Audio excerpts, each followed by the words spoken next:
Le changement climatique entraîne des phénomènes naturels visibles. Il y a bien sûr les périodes de sécheresse, les inondations.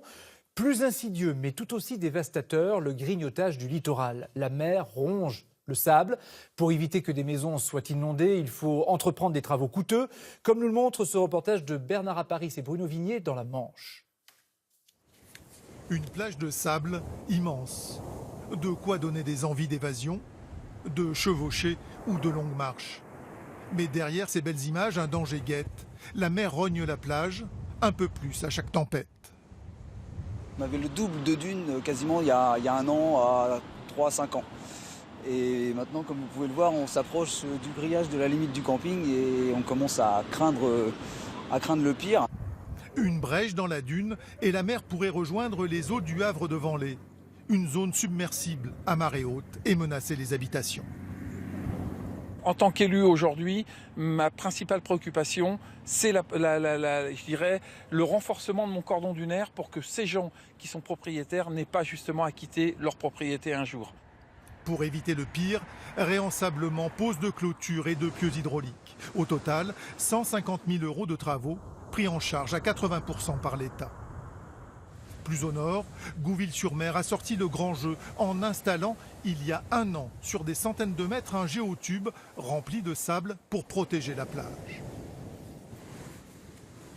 T'as à combien, François? Coût de l'opération, okay. 800 000 €.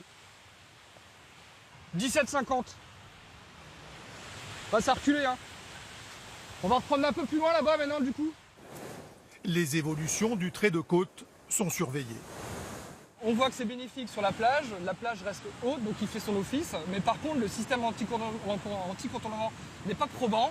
On a constaté par les dernières mesures qu'il y a 15 mètres de recul qui ont eu lieu en un an. Derrière la dune, là aussi un camping et une vaste zone économique située au-dessous du niveau de la mer pourrait être en danger. La mer s'est retirée et dès qu'elle est partie, on en a profité pour construire. Aujourd'hui, elle revient avec une accentuation liée au réchauffement climatique, liée à des phénomènes tempétueux de plus en plus intenses.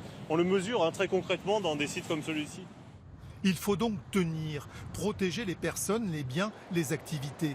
Une course contre la montre est engagée et le maire est prêt à ouvrir une deuxième tranche de travaux. Ça nous donnerait un peu de répit pour trouver les moyens de faire un repli stratégique tel que préconisé par les différents services de l'État.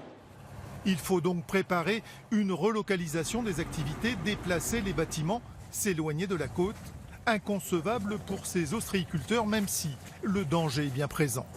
Je vois pas où c'est qu'on irait, faut qu'on se rapproche quand même de la mer, c'est notre travail aussi. Après, on va pas aller dans la campagne à 4-5 km, c'est pas possible. Sur la façade ouest du département de la Manche, l'érosion côtière s'accentue. 27 communes font appel aux services de l'État pour parer au plus pressé.